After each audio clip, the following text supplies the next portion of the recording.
Hello and welcome to another episode of Two Guys and a Chainsaw. I'm Todd.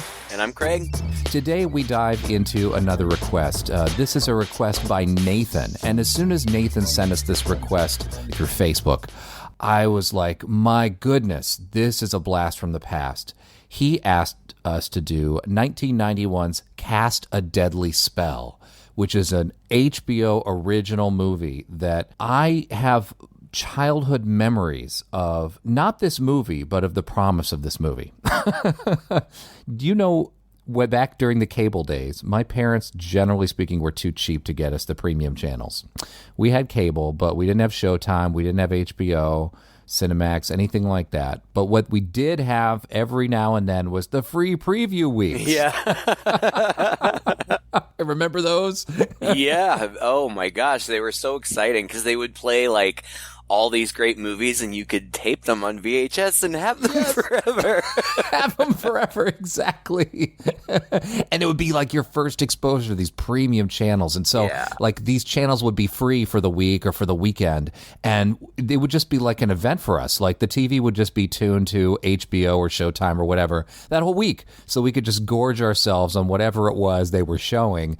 And then in turn, those networks are promoting the hell out of everything they had.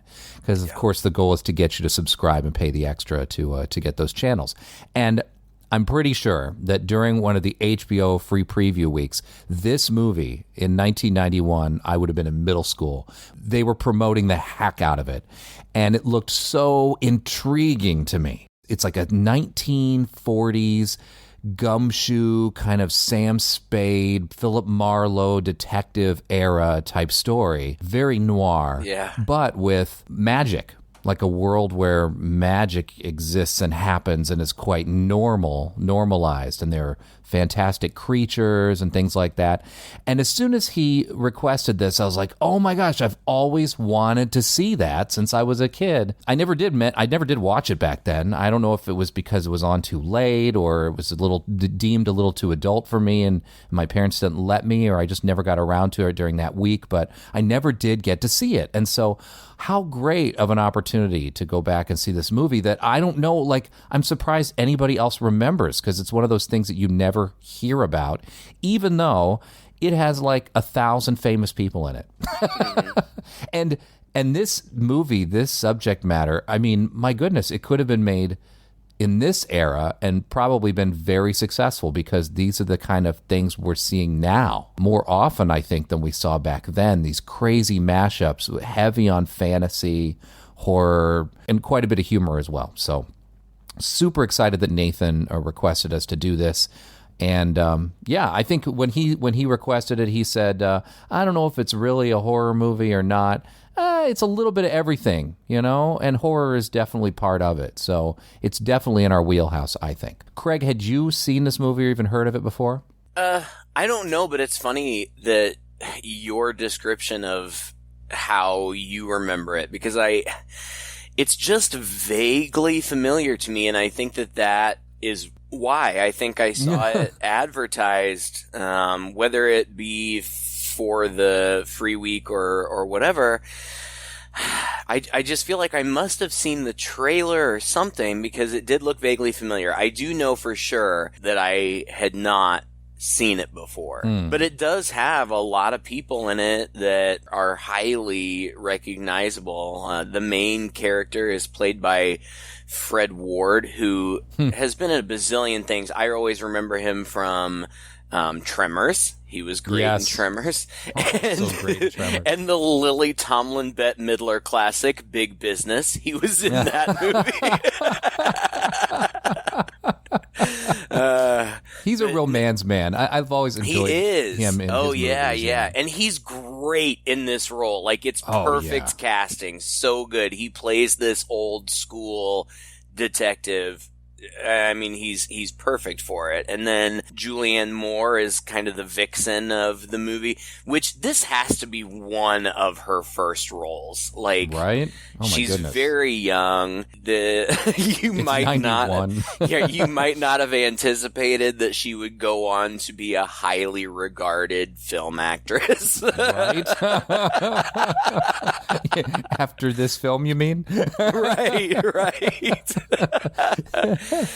Clancy Brown is one of the villains in the movie, and he's been in tons of things, lots of horror movies, but he was excellent as like the head evil guard in Shawshank Redemption. Oh, yes.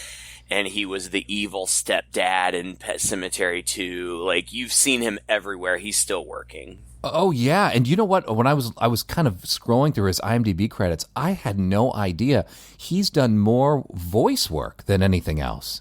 Really? He is like all over television, cartoons for doing voice work. Pretty much like Phineas and Ferb and like Amazing Spider-Man and the Superman cartoons. Like, it seems like I don't think there was a single superhero cartoon that he hasn't done 3 or 4 voices for each. Well, he does have a great voice, a great voice, yeah. Yeah, and then the ability to change it around a lot too. He had a good presence in this movie. He was really sinister and cool. I liked him. Also, I mean, I have no idea how old these people actually are, but compared to the other things that I know him from, very young seeming in this movie. David Werner is in this. David Werner, I mean, my he's goodness. Fantastic. And I feel like we've done movies that he's been in before. Was it Waxwork? Yes. A whole He's bunch. great. I'm sure. I love Yeah. him. If David Werner ever passes, and of course he will someday, we'll have a lot to choose from, I think. Do you know he was even in Scream 2? Did you know that? I don't remember him in that. Interesting. Titanic, my goodness. Video games too. That guy. He's everywhere. And Harry Potter, right? Wasn't he in the Harry Potter movies? I don't know. I thought he was. Maybe I'm wrong. I don't know. Be amazing. One of the few British actors who wasn't in a Harry Potter movie. Come on. Yeah, these names here, right? And then the movie is directed by a man named Martin Campbell. And this was not his first directing gig. He did quite a bit of TV before this, different episodes of things. He went on after this, just a couple years later, to direct GoldenEye, The Mask of Zorro, Vertical Limit, The Legend of Zorro, and the James Bond reboot in 2006, Casino Royale. So he's no slouch. Nope. And then the writer, Joseph Doherty, who I get what I read in here was that the script had been passed around for 10 years. He hasn't done too much since then, actually. I mean, he's done things, but nothing really recognizable, just some TV episodes and some things here and there. And I'm quite surprised, honestly, because I don't know, like, I'm just going to say it. I found this movie charming and just fun. It's light. And it was kind of delicious in the way that it balanced, I thought, like the horror with the fantasy with a lot of comedy. And the movie didn't take itself too seriously, which I really enjoyed, because a movie like this that starts to take itself too seriously could have been silly. And this movie's silly, but I think it's intentionally silly. It's silly in a really good way. I mean, the main character's name is H. Philip Lovecraft. Yeah. The perfect blend between Philip Marlowe and H.P. Lovecraft. And of course, the whole plot is really inspired by Lovecraft and sort of that world. And we even get to see the Cthulhu, the old ones, at the very end. This is what kind of the plot is all centered around. But again, in a world where magic, in a 1940s USA, where magic is commonplace and people can use it if they're willing to and interested in it. And our detective, being the hard-boiled, hard-nosed, typical against-the-grain guy that these Philip Marlowe-type characters are, doesn't have any interest in that.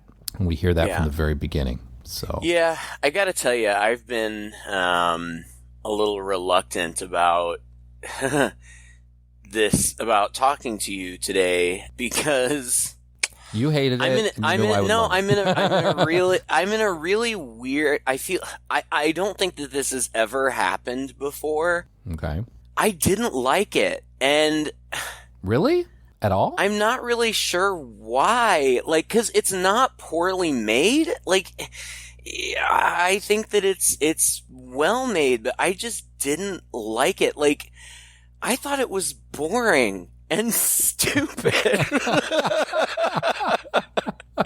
and like there were a couple of things about it that I found problematic, and they're small things. They're not anything that I'm going to get like caught up on or like rant about, but it just didn't work for me at all. Really? And I knew, like, watching it, I knew I'm like, Todd's gonna like this, and I'm gonna have to try to explain why I don't, and I don't really even but seriously, I was bored.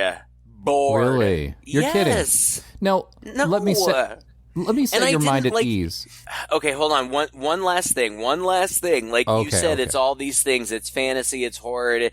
I don't know that I would necessarily call it horror, but if you're going to call something like, oh gosh, I don't know. I mean, there are definitely horror elements. Like there are monsters and there's magic, and like you said, there's the whole H.P. Lovecraft influence. Which, by the way, I don't really know how you get into H.P. Lovecraft mythos and have it be boring. Like I don't, but it is.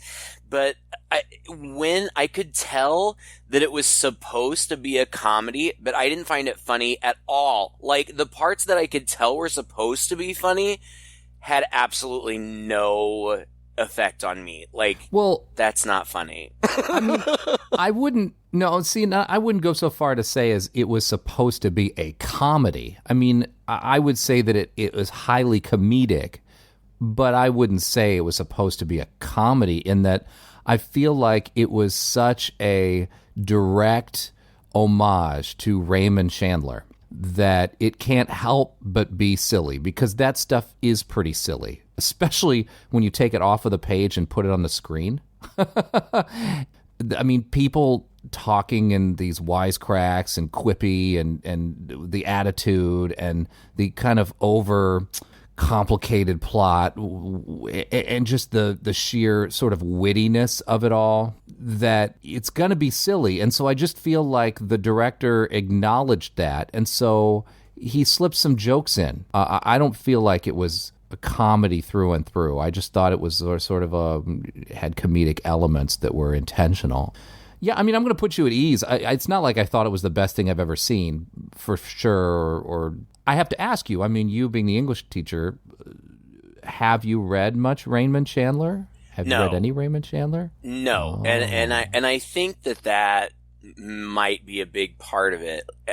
I haven't read this type of stuff. I'm aware of this genre cinematically, but I don't know that I've ever watched any of it. I was in a play once. I think it was called like The Butler Did It, or I think The Butler Did It, or something. Were you in that play? Yeah, I think we were in it together, yeah. You played Philip Marlowe, didn't you? Or I don't remember. You played a character that was supposed to be based off of Philip Marlowe. It was like Philip Spade or Sam Marlowe or something like that.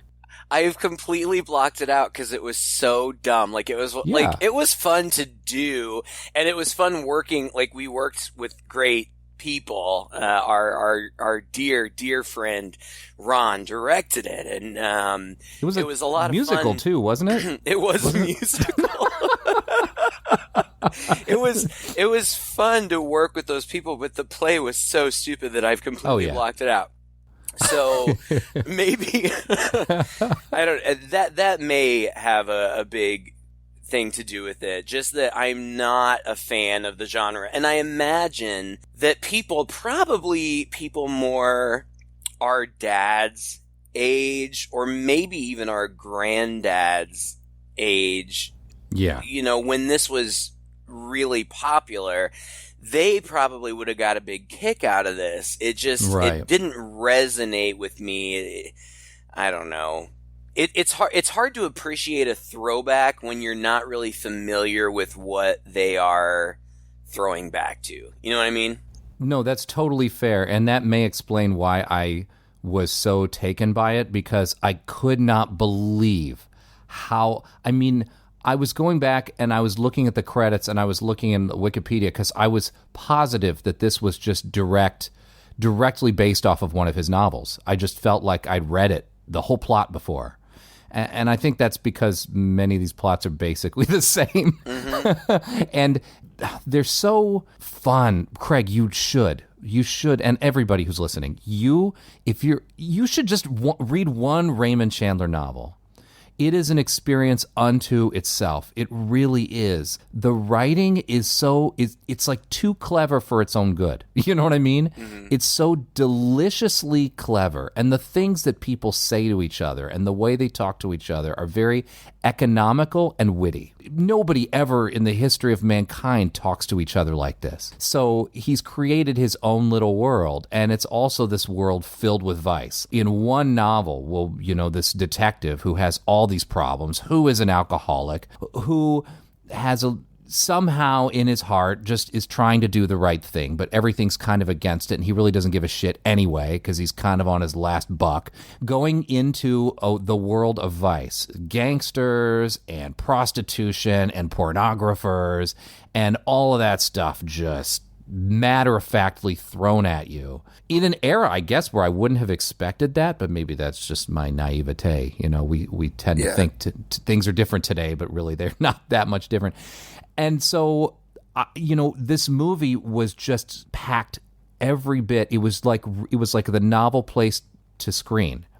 And then with the added twist of all of the magical kind of elements to it, which, you could have stripped that out and you would have still had the same plot. Yeah, yeah. You can take the MacGuffin, which is the Necronomicon, that he's ostensibly trying to track down, that everybody's looking for, and replace it with anything else that's valuable. And you could take all the magic away and you'd basically end up with the same plot. You know? That's true. So I thought that was just a nice little twist to it, and that's what kept it kind of fun and novel and interesting to me. A, I liked the source material. B, I recognized it was so faithful to the source material that it was just delicious to see on screen. And then C, the added layer of the magic and things, and which made it so goofy that I was really glad to see that they weren't trying to play it so straight. And then that is what worked for me in that regard. So I get it. That's why I feel bad. Like, I feel like it should have worked for me. I feel like I should have liked it too, and I just didn't, and I feel guilty. Because I get it. I get the whole detective scene, and I feel like I've seen other movies, probably spoofier movies, that are kind of like this that I've enjoyed, and I liked the magic element. I thought that they were trying a little too hard sometimes, because not only does everybody use magic, but everybody uses it all the time, and I feel like they kind of felt the need to continuously remind us of that. Like, there are these background. Like all these panning shots of like crowds, and you'll see like waiters pouring drinks with the pitcher floating. There's a lot of floating things going on. I'm like, whoever they should, I hope that they credited like the wire holder, in the credits, because there was a lot of floating object stuff going on, and there was other little stuff like silly, really insignificant. Like you said, they could have cut it completely out and the plot would have been the same. But like, there's a scene with gremlins that I thought was kind of hilarious. That was pretty goofy. Yeah, it was goofy, but obviously this came out after the. Did Richard Donner do Gremlins? Joe Dante? Joe Dante, yeah. Yeah, Joe Dante. This came out after that, and obviously the Gremlins in this movie take a tiny bit of inspiration from the Gremlins in that movie. But it was kind of cute and silly and funny, and I liked that. And there were other magical things that I thought were kind of cute and stuff, but there was also a lot of focus on a lot of talk about or suggestions about H.P. Lovecraft. And I'm a big... this is weird too, especially coming from an English teacher. I'm a really big fan of the H.P. Lovecraft universe. Mm-hmm. I find him really difficult to read. Have you read any of his stuff? I have, and honestly, it's hard. It's not like the mythos is so entertaining, and then you read the stuff and it's so dense and like... I mean, I've read it. I want to be aware, and I enjoy the stories, but sometimes they're kind of hard to get through. But yeah, I was hoping for more of that, and frankly, at the end, when it all culminates, like this stuff, I like the idea of the Necronomicon, and that, of course, has infected pop culture. You hear about the Necronomicon all over the place in horror and elsewhere. I like that idea, and the idea of the old ones or the outsiders or whatever with Cthulhu and others.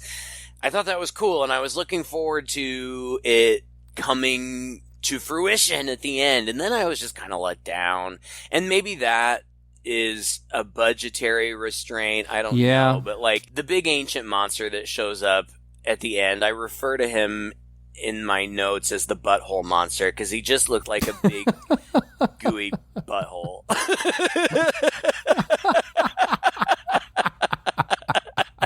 I think that's actually how H.P. Lovecraft referred to him in his work.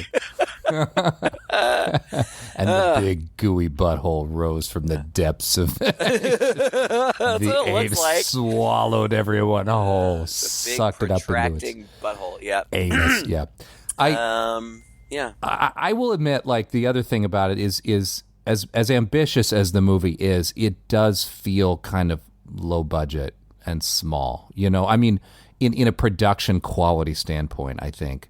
And I'm not sure why, because like you said, it's competently filmed. The sets are pretty and gorgeous. There's very dramatic lighting and things in there. But I guess maybe it's just like we never really get these like scenes with a lot of people in them. These overarching crowd scenes or big chases down a street with lots of people. Really? I don't remember. Well, there's one big set piece, which is the Dunwich Room, which again is a throwback to the Dunwich Horror, H.P. Lovecraft, and it's like this swanky 40s club, and that was cool. Like I enjoyed that environment, and like Julianne Moore is the lounge singer there, and she's clearly lip syncing. And I looked this up that it's not her voice. I don't know if Julianne Moore can sing or not, but it's not her voice, and she's clearly lip syncing, and like it's super exaggerated. Like, did you notice that? Like, it looks like she's trying to sing for a deaf audience. Like, read my lips.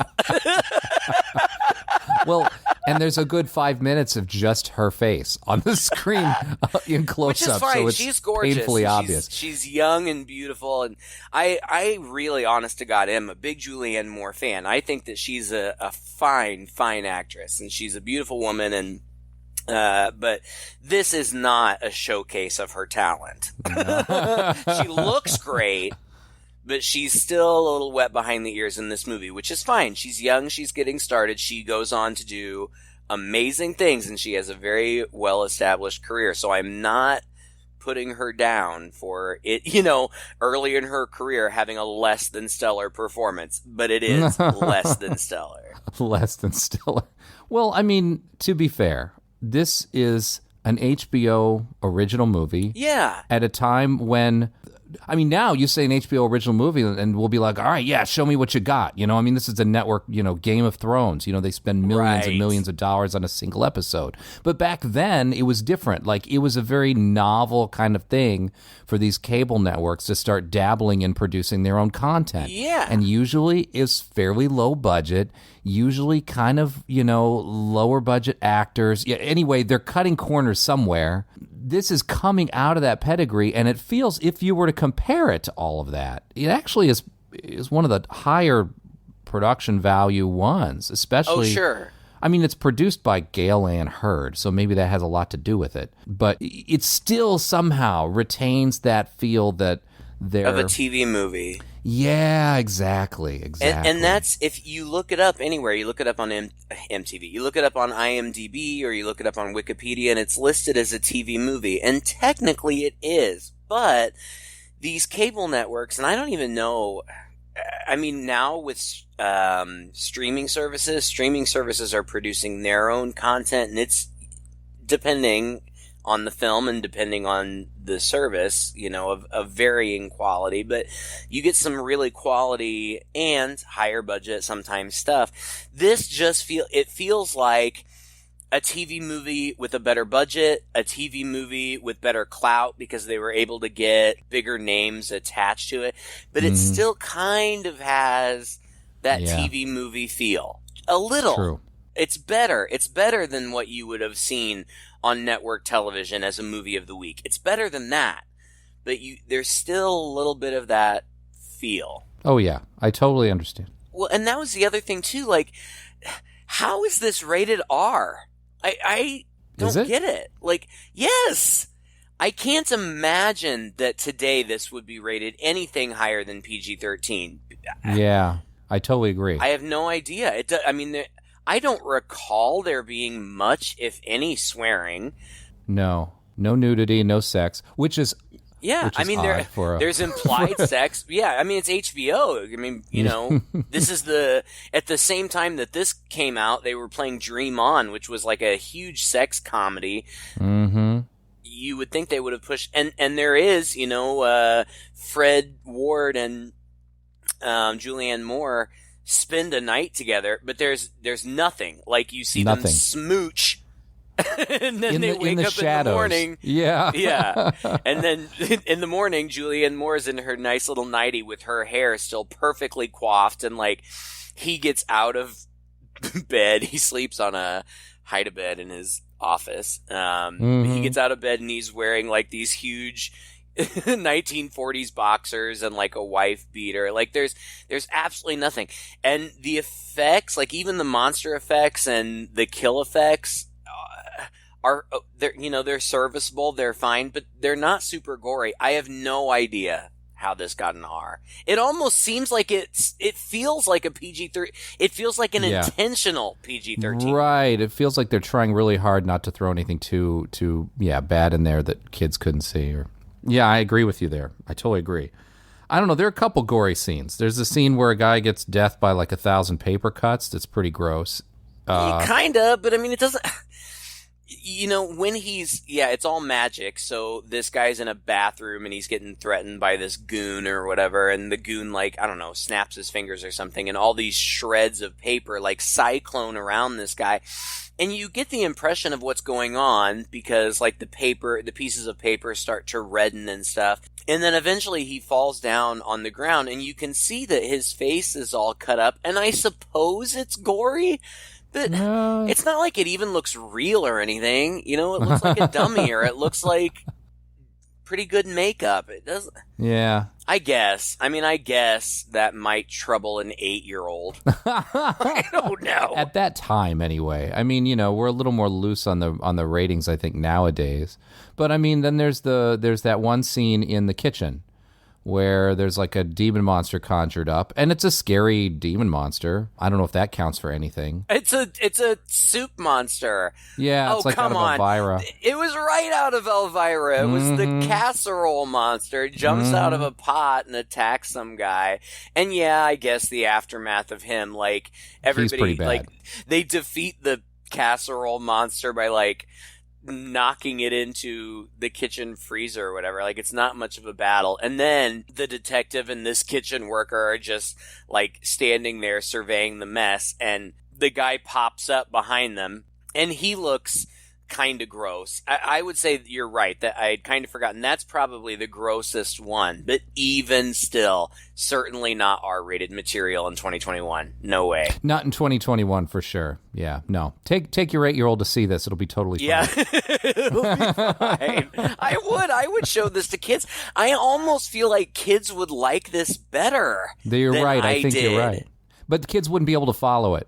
There's no way they'd be able to follow it. I was barely able to follow it. That's kind of the Raymond Chandler thing, too. It is hard to follow these plots because it involves remembering people's names and making inferences when the characters are saying stuff. And it's like, Jimmy pulled one over on Charlie back when John did this to that and such and such. Yeah. And then you double-crossed him because of blah, blah, blah. And you're like, what? Oh, God, go back to the beginning. Who was that again?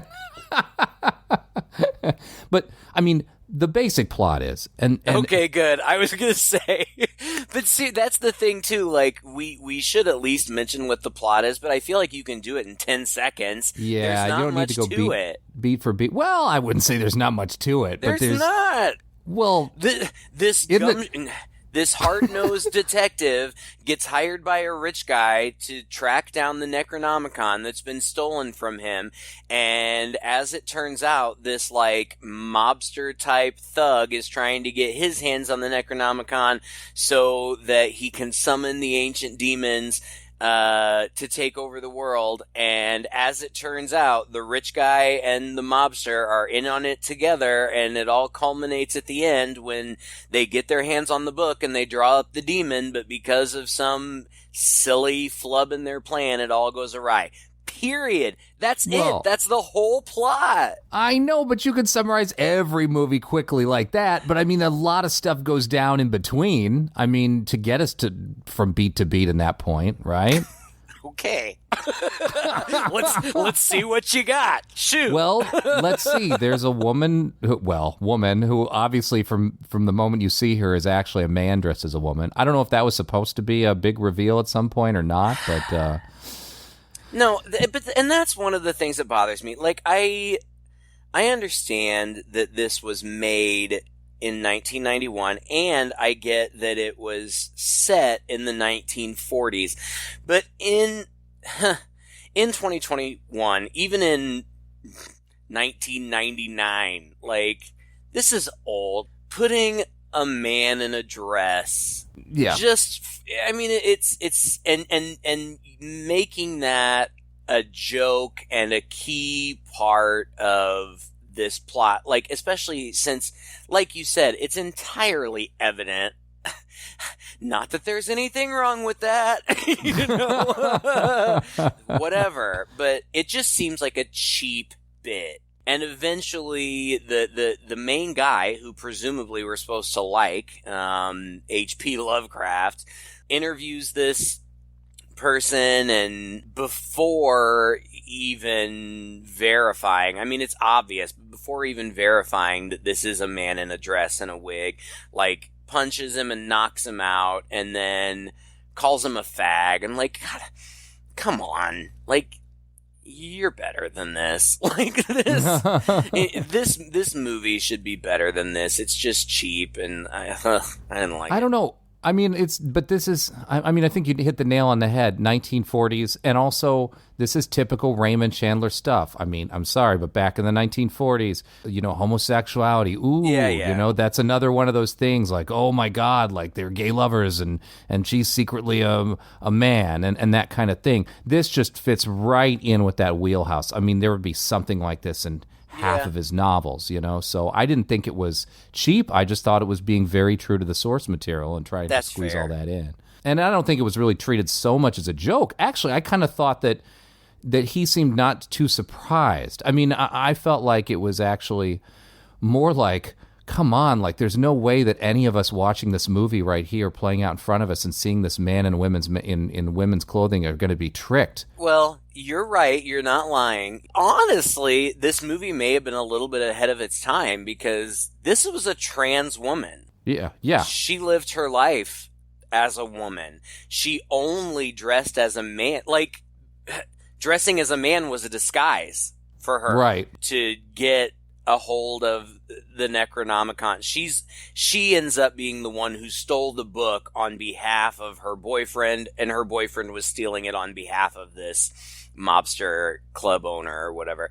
But she was in a relationship with this guy that worked for Clancy Brown, the mobster guy, but her partner convinced her to dress as a man to get a job in the rich guy's place as the chauffeur to get, you know, inside and get what they needed.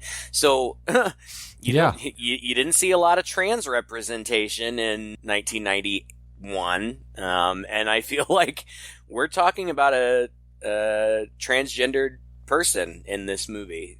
So I guess there's that. Mm-hmm. And wasn't he trying to hit on the 16-year-old virginal daughter of the guy who hired him? Well, that's what he says. That's what David Warner's character, Amos Shaw says. May not be true. It may not be true. He brings in the detective, Lovecraft. There was a chauffeur. His name is Larry Willis. I fired him. Why? I have a young daughter, Mr. Lovecraft. She's all I have now. I loved her mother very much. She wasn't a strong woman, so we moved here to California for the climate. We thought it would help. It did not. Olivia's mother died, bringing her into this sorry world, and I've dedicated myself to protecting her from its more unfortunate realities. She's only 16 years of age, Mr. Lovecraft, which makes her quite vulnerable. So she's, inexperienced. I prefer the word pure. The purity that charms all things and blinds them to the trap and the bow. Didn't like the way Willis was looking at her. I thought removing him from the property would be enough, but I underestimated the young man. He took something with him when he left. So, obviously, it's not true. You know, This is a trans woman who's in a relationship with a man. Mm-hmm. But that's what he says. And he says, you know, the guy stole something. He stole my book or something, and he took off, and I need you to find him. That is the job that Fred Ward's character is doing. He's trying to find this guy. And there's a lot of investigation to find this guy. Of course, it's impeded because this guy Isn't is a guy. A woman. Exactly. We're not even sure. I mean, I don't know. I didn't even pick up that was the person early enough in the movie. I spoiled it for myself because I was looking at the cast list, and obviously the same actor plays both roles because it's the same person. Got anyway. it. Yeah, I didn't quite catch that. So it was a bit of a shock to me.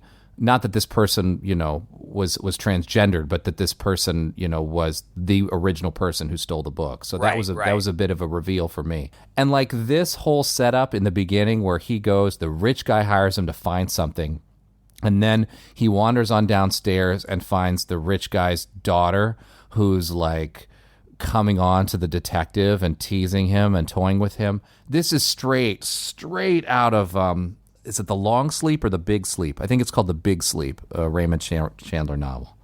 And, you know, that's kind of what he does is he sets up all this, like, there are all these characters, and they come in, and they're, like, all interested in each other, but they're all sort of coy with each other, you know? She comes on to him, and she's like, oh, did my father hire you to do this? And he's like, well, that's, you know, maybe what's happening. And she's like, oh, you don't know the ride you're in for or whatever. And he's like, well, why don't you tell me what you know? She's like, no, I think you're the kind of guy who likes to find this stuff out for yourself, so I'm not going to say anything. But then there's all this suggestion you want to sleep with me or whatever.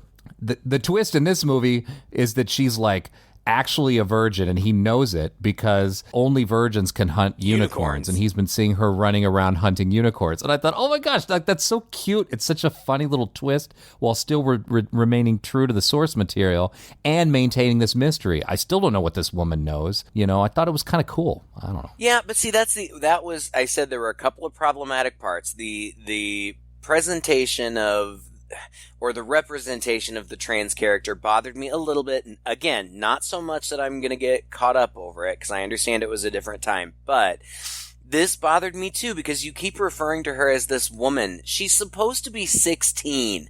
Now, obviously the actress that plays her is not 16. For sure. I would guess in her early 20s maybe, but not 16. But the fact that she's supposed to be 16 and she's kind of presented as a very sexual being from the very beginning, and then her virginity is pivotal to the plot. Mm-hmm. It just kind of gave me the heebie-jeebies, like gross. Like Fred Ward's character, Lovecraft, though he plays it very hard-nosed and, like, you know, stone-faced, there's still banter between the two of them that is flirtatious. Yeah. And, you know, like, I didn't get the impression that he was out to bang her, but and maybe he was just playing along with her because she was very flirtatious and kind of sexual in her demeanor. But Fred Ward in this movie is at least in his 30s, and yuck. And then like I said, the plot hinges on her virginity. Yeah. And in the end, the twist, it's not even really a twist because you see it coming a bazillion miles away. Yeah. It's just kind of like, gross. See, this is why maybe, you know what I think it is? All right, so first of all, this is Raymond Chandler type material through and through. I mean, it just goes into this territory. It is just, that is the world. And I think maybe, you know, a lot of those movies were made movies based on his material were made in the 40s and 50s, you know, where things had to be watered down in a movie form, you know. And so I feel like the kind of detective gumshoe type stories that we've seen based on his work is a very has been historically kind of a watered down sort of simplified and slightly more chaste version. At best, maybe they're illusions that, you know, are going over most people's heads. And this is a movie where I finally saw it kind of like laid out there, you know, like they weren't afraid to go to that territory because that's where the books would go. And I thought that to me, it wasn't cringy because I was expecting it. I was right at home in this world from the very beginning. And that's why I enjoyed it again. Like I said earlier, I like being plopped into that for the first time and maybe ever, really. Oh, God, this might be one of the most faithful Raymond Chandler adaptations I've ever seen. I think I'm just hung up on the whole 16. And, like, I'm a high school teacher, so I am fully aware that some 16-year-olds are sexual beings. Like, this does not come as a shock to me. Yeah, some, not me. My God. I was years away. A couple of years away. But it's not so much that at 16 she's a sexual being. It's that the people that she has these interactions with are grown adult men. Like, ugh, just gives me the heebie-jeebies. Anyway, that's it. I'm over it. The actress was of legal consenting age, so it's all good. Well, it turns out that, just to talk more about the complication of the plot, it turns out that the gangster was given a blank book, which is fine because, you know, when the goons cornered the guy who delivered the book to him in the bathroom and give him death by 1,000 cuts, he has given him fake money. Right. So that was just a deal that was going to go south both ways anyway. And then it is this, what is the woman's name? The trans woman is Lily. So Lily is the one who actually has and we don't know this for a while, but Lily is actually the one who has the real book and is now kind of on the run with it. And she doesn't really know what's happened to her lover, but she has a pretty good suspicion. Right. And ultimately, she's the one that Fred Ward's character, Lovecraft, is trying to track down. But he has to do it by going to meet the gangster. And the gangster happens to be a former partner of his when they were both on the L.A. police force. And so his partner went gangster, you know. That's Clancy Brown, or whatever his name is in the movie. He went private eye. And, you know, since we brought up the magic, I thought this was one of the iconic things when I saw the promos for this movie when I was a kid, is that he has this zombie thug, just this big goon. Bodyguard. Mm-hmm. Big, huge black bodyguard. He looks like basically like an African-American version of Tor. Oh, you know, he was in the Ed Wood movies, Plan 9 from Outer Space. You know, that big wrestler with the kind of white eyes who just stumbles around. He was like one of those earlier B-movie monster guys. But anyway, he kind of looks like an updated version of that. And I thought it was cute. So there was the magic, and there's also this idea of the zombies. And they have this dialogue back and forth where he's like, oh, so you're using zombies, huh? Hey, what happened to your regular leg breakers? Progress. Zombies don't eat, don't complain. Don't get ideas. Don't they start to smell after a while? They're good for 3 months, depending on the weather. Then they begin to rot. Then what? Hey, you get some more. $30 a head, come fresh from the West Indies, 6 to a box. Like bonbons. Yeah, that was funny. And I did like, that's such a small part, but I liked it too, because it seems like these are the actual, like, Haitian zombie mythos zombies. Yes. Not like the ambling, eat your brains zombies, but like just the mind-controlled zombies. And that guy, He was very big and scary I as liked hell. him. Mm-hmm. Yeah, he was a good character for as little as, well, he didn't say anything. Yeah, I don't think he said scary. anything. Yeah. But he had a very commanding presence. But then you see the zombies later, because it turns out that a big connection that he ends up making that leads him to this woman revolves around some villa. What was it called? Vista Bonita? Bonita, yeah, which is under construction right now, which is supposed to be the first all-magical community, and it's supposedly also built entirely by magic, which means they're using these zombies to build everything.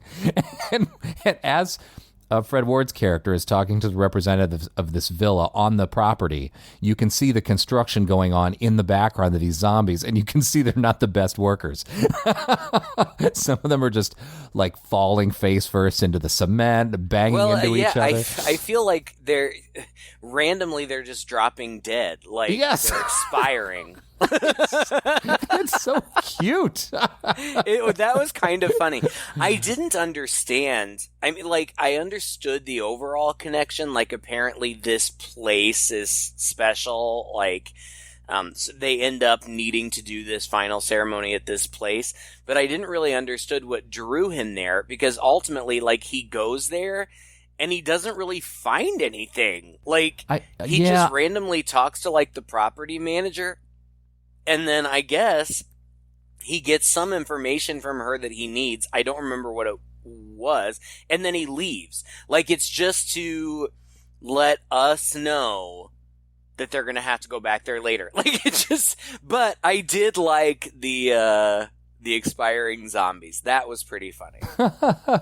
He puts a connection between two people together there, because he finds the paper about Vista Bonita in a room that was rented from the old man who has the gremlins in his machine, which is where the guy who had stolen the Necronomicon had stayed for a little while. So when he visits there, he finds a connection between that guy and one other character. I can't remember. It might have been that might have been where he found the connection between that guy and his boyfriend.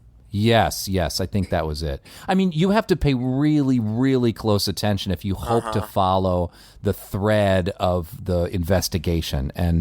But anyway, yeah, it all kind of culminates in that. So he tracks down this woman finally. There's this little kind of romantic subplot, of course, going on between him and the nightclub girl, which is very typical. Right, they had a relationship in the past, and then he ran away, and she's upset about it. And now she's with his ex-partner, who is the mobster. Like, that's... I will give it credit for that everything is connected. Yeah. All of these dispersed characters are connected intimately in some way. Yeah. So Connie, the lounge singer, used to be with Lovecraft, but now they something happened with them and she's not with him, and now she's with the mobster, but it seems like she's not really happy with the mobster, and there's a whole thing where she comes to his office / apartment, and like they have dialogue that's very silly but very apropos of the genre. See, look, everybody compromises, everybody cheats, everybody uses magic. So they empty the ideals out of their pockets and get down to the job of sticking it to the neighbor before they stick it to them. Because that's the way it's done, to all of which I say nuts. My collar may be a little frayed, maybe I need a shoe shine. But nobody's got a mortgage on my soul.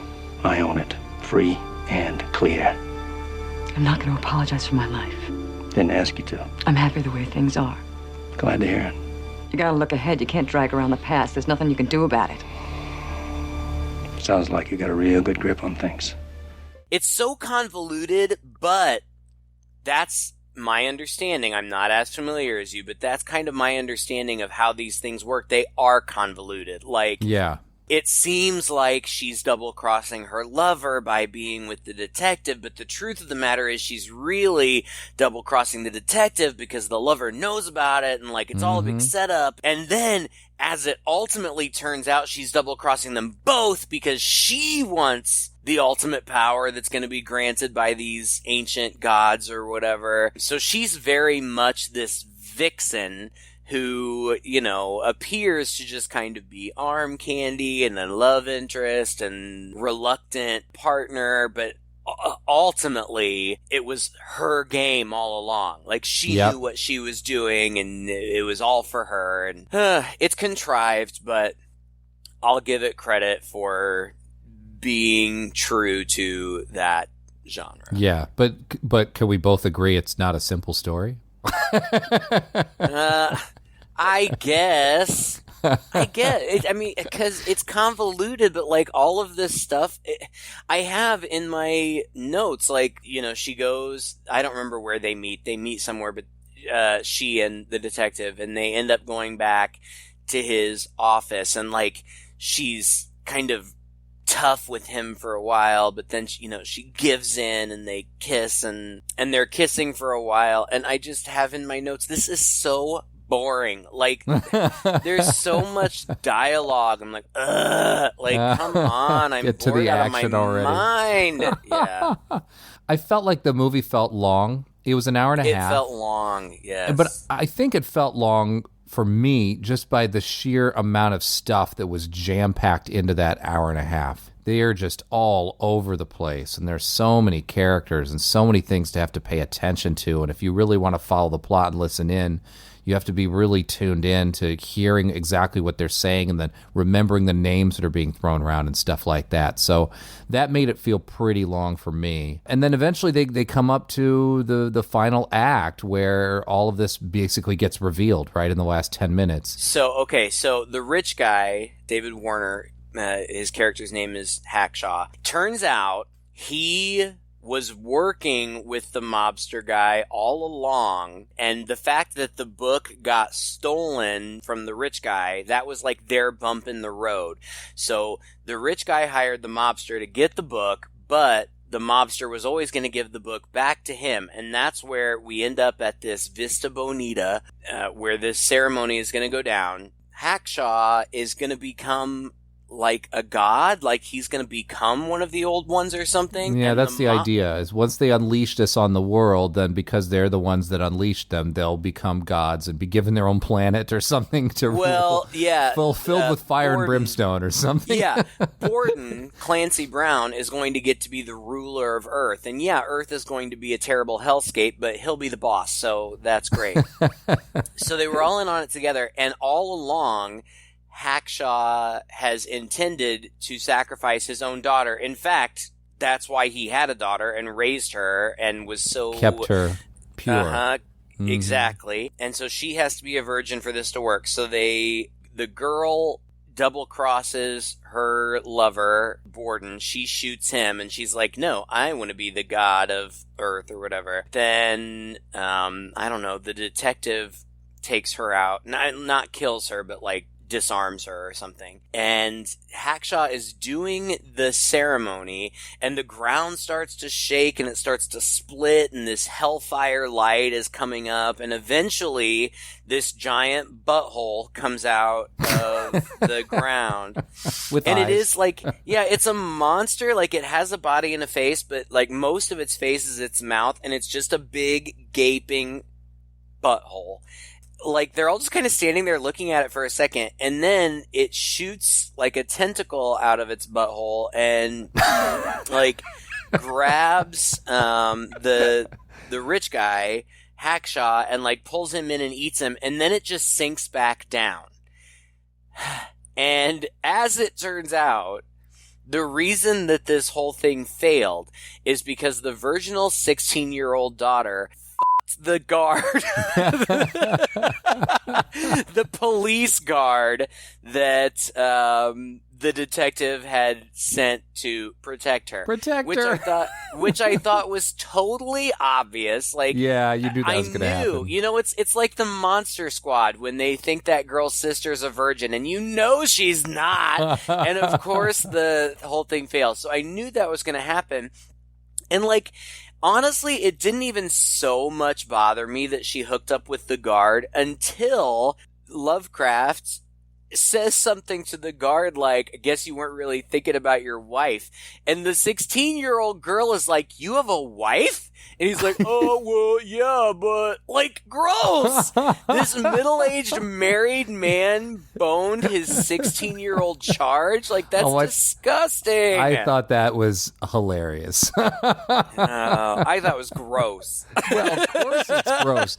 That's what makes it hilarious. Look, I mean, these stories, these novels are all about everybody is just bad and despicable people who are into disgusting, despicable things, and they're all slowly marching to their own destruction, and they all do each other in because they're all super selfish, you know? I mean, that's what it's all about, and that's what you get here at the end, you know? It's just this, happier ending than most of these, actually, so... Well, yeah, I mean, and that's just it. Like, the case is over, like, and he goes back to his office, and he's like, things are safe for now, because I have the book. Yep. And that's fine.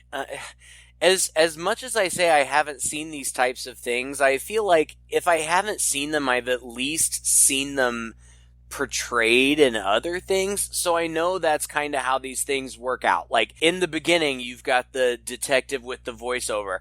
I should have known she was trouble the minute she walked in my door. And then at the end, you get, well, that's one more for the good guys, I guess. You know, like, it's so great. I get it. I love it. I get the formula. I don't know. It was just a little too much for me.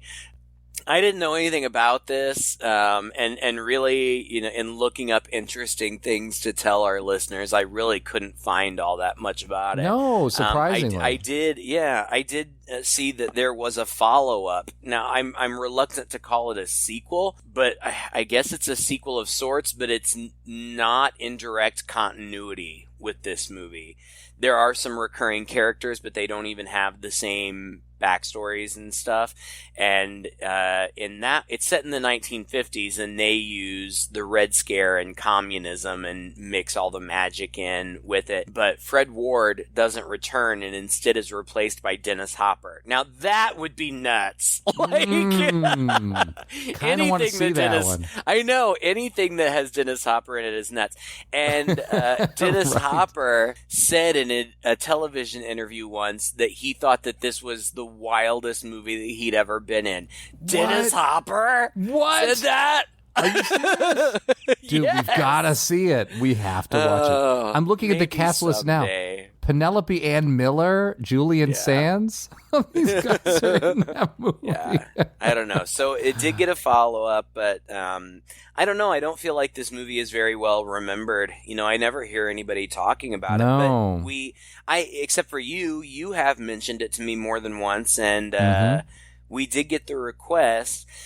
And again, honestly, like, I had a good time talking about it. I always say that, and I'm really not being disingenuous. Like, I really do enjoy talking about these things. I have a lot of fun doing this. We wouldn't do it if we weren't having fun. No, of course not. But I didn't I didn't like the movie, but I do appreciate the request. Yes. I never would have watched this if it weren't for that request, and I'm glad to have watched it. It's something that I was 99% unaware of, but it's got people in it that I really like, and it was an experience. Because I didn't enjoy it, I wouldn't watch it again, but there were little things about it that I did enjoy, and I had a good time talking about it with you today. So thanks, Nathan. Yeah, Nathan, I thank you very much for this blast from the past for me. I was delighted to be reminded of this movie and given an excuse to go and hunt it down and watch it and be able to talk about it. It's the icing on the cake. I think this movie is ripe for you don't need to remake this movie. You could just make another movie like it, I think. Yeah. If it had come out today in this particular creative climate, I think it would have gone over way better than it might have just been a little ahead of its time, which is to its credit. Oh, right. In the era of, like, Harry Potter, like, this type of thing would totally fly today. Absolutely. Well, we're seeing stuff like this anyway in TV shows and things like that, so it would. And I personally enjoyed it. I just, because I think, again, I'm familiar with the source material. I liked seeing it played out on the screen so faithfully. It was a joy to see these characters and these actors that I know very, very well. It was fun to see the inside jokes, even the little magic tricks and things in the background. Yeah, it was a little corny and cheesy at times. I will admit that. But I appreciated the effort, and I found some entertainment value in that. I thought of it as just a light, kind of fun little romp. Yeah, it is light. For that, I really enjoyed the movie. Would I go back and watch it again? I'm not sure I would spend another hour and a half doing that, but I might recommend it to a friend. Or if I had a friend who was particularly well-suited to this kind of movie, who I felt like had to watch it, I would totally sit down and watch it through with them. Fair enough. Well, thank you so much, Nathan, again for the request. If you have a request, please send it our way. You can just Google Two Guys and a Chainsaw podcast, and you can find our Twitter feed. You'll find our Facebook page. You'll find our YouTube channel, hopefully. You'll also find our website. Just leave us a message in any one of those places. Also, refer us to friends. Please share the love. We always enjoy getting new listeners. Until next time, I'm Todd. And I'm Craig. With Two Guys and a Chainsaw.